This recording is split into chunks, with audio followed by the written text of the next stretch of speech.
Hello? Motor Insurance Department? Oh, hello. I'd like to ask about insurance for my car. Yes, of course. I'll just take a few details. What's your name? Patrick Jones. And your address? It's 27 Bank Road. 27 Bank Road. Is that in Greendale? Yes. And what's your daytime phone number? My work number is 730453. And could I ask what your occupation is? Dentist. Okay. Now, a few details about your car. What size is the engine? It's 1200 cc's. Thank you. And the make and model? It's a Houghton Sable.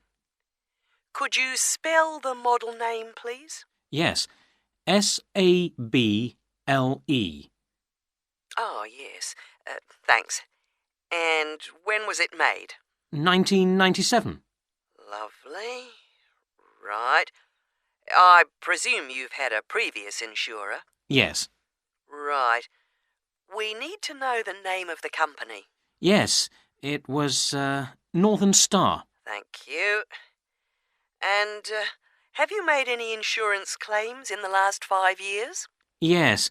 One in 1999. And what was the problem? It was stolen. But That's fine, Mr. Jones. That's all we need to know at the moment. And will there be any other named drivers? just the one. And his name? Simon Painter. Could you spell the surname, please? Paynter. Okay, thank you. And what relationship is he to you? He's my brother-in-law. And what will you or Mr. Painter be using the car for? Well, mainly for social use. Social use. Will you be using it to travel to work? Yes, sometimes. Travel to work. Anything else? No, that's it. And finally, when would you like to start the insurance? I'll need it from the 31st of January. Right. Mr. Jones, I'm getting a couple of quotes coming up on the computer now, and the best bet looks like being with a company called Red Flag. Yeah? And that comes out at $450 per year. Oh, well, that seems okay. It's quite a bit lower than I've been paying up to now. Great.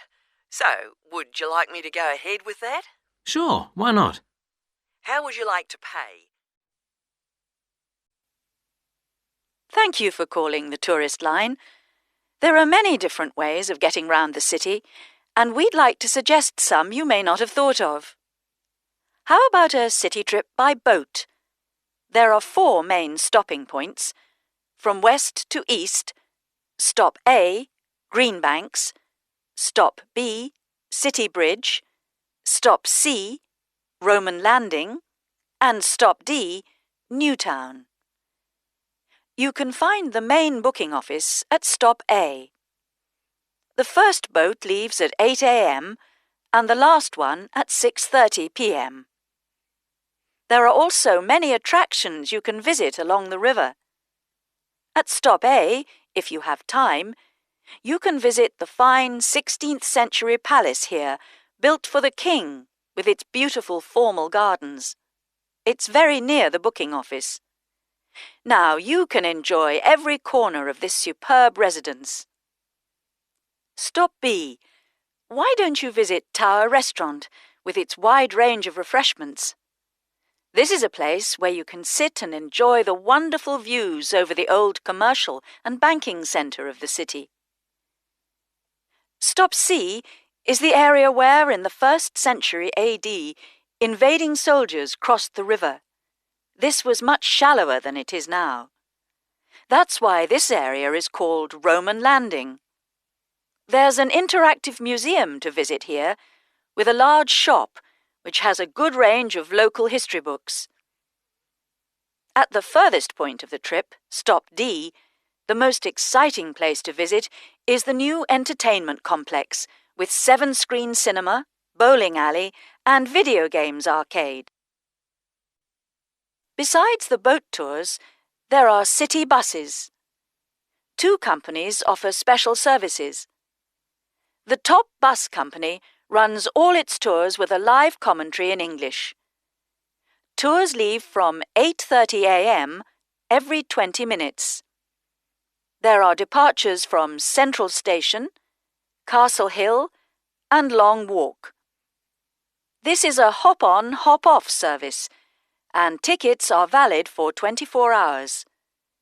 For further details, call Top Bus on 0208 944 7810. The number 1 sightseeing tour is available with a commentary in 8 languages.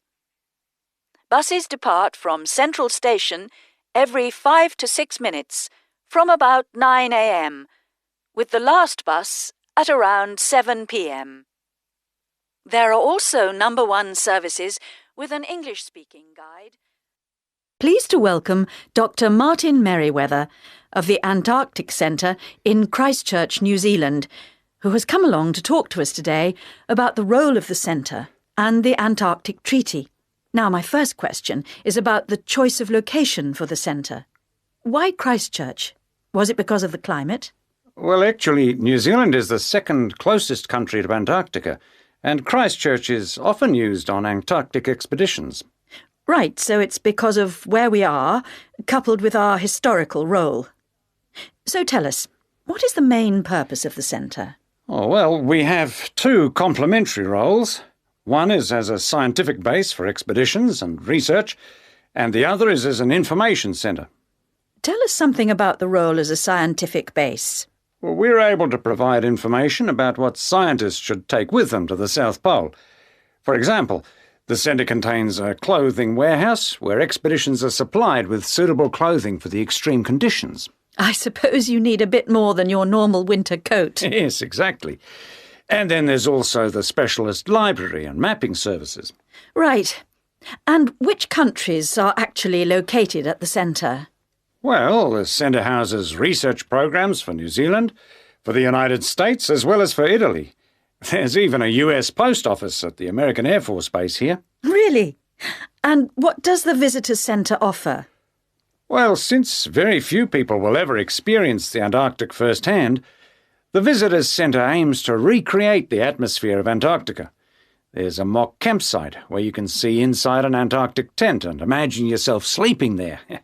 And the centre also acts as a showcase for the unique international cooperation which exists in Antarctica today. What is it actually like at the South Pole? I know you've been there on a number of occasions. Yes, I have, and each time I'm struck by the awesome beauty of the place. It's magnificent, but you can really only visit it in the summer months. October to March? Yes, because it's completely dark for 4 months of the year. And, in addition, it has to be the coldest place on Earth. Colder than the North Pole? Why is that? Well, unlike the North Pole, which is actually a frozen sea, Antarctica is a landmass shaped like a dome, with the result that the winds blow down the slopes at speeds of up to 150 kilometres an hour. And that's what makes it so cold. Oh. And one other interesting thing is that Antarctica is the driest continent on Earth, surprisingly, and so you have to drink large amounts of water when you're there. How old is Antarctica? Oh, we're pretty sure it was part of a larger landmass, but it broke away from the rest of the continent 170 million years ago. How can you be certain of this? Because fossils and rocks have been discovered in Antarctica, which are the same as those found in places such as Africa and Australia. Amazing. To think that it was once attached to Africa. Now, let's just have a look at the Antarctic Treaty. How far back does the idea of an international treaty go? Well, as far back as the 19th century, when 11 nations organised an international event. When was that exactly? In 1870, and it was called the Polar Research Meeting. And then, not long after that, they organised something called the First International Polar Year. And that took place when exactly? Over 2 years, from 1882 to 1883. But it wasn't until the 1950s that the idea of an international treaty was proposed. And in 1959, the treaty was actually signed. What do you see as the main achievements of the treaty? Well, firstly, it means that the continent is reserved for peaceful use. That's Article 1, isn't it? Yes. That's important, since the territory belongs to everyone. Yes, but not as important as Article 5, which prohibits any nuclear explosions or waste disposal. Which is marvellous. Well, I'm afraid we're going to have to stop there because I'm afraid we've run out of time. Thanks for coming along today and telling us all about the centre and its work. My topic is handedness, whether in different sports it is better to be left or right-sided, or whether a more balanced approach is more successful.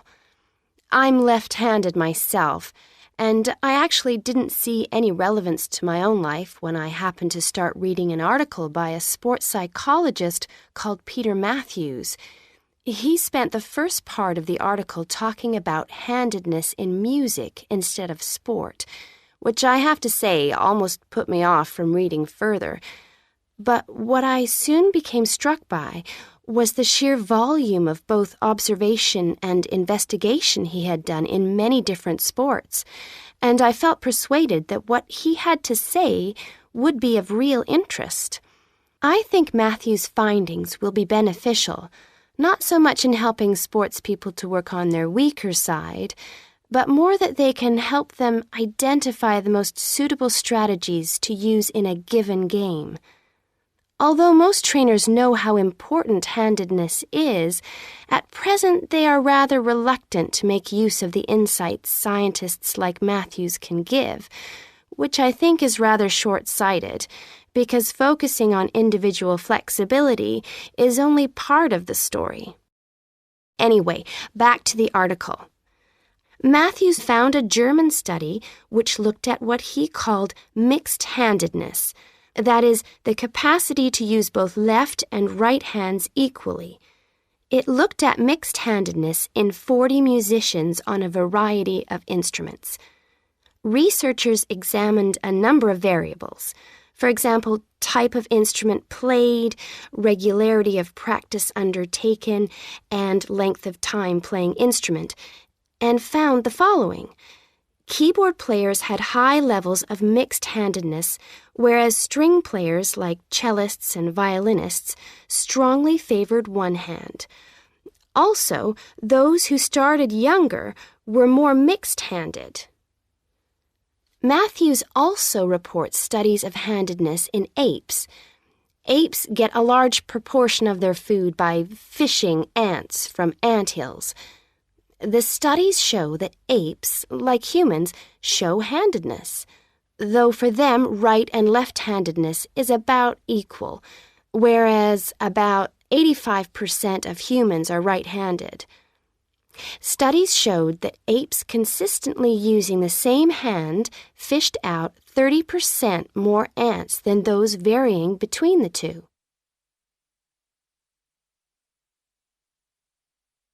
Matthews started researching several different sports and found different types of handedness in each. By the way, he uses handedness to refer to the dominant side for feet and eyes as well as hands.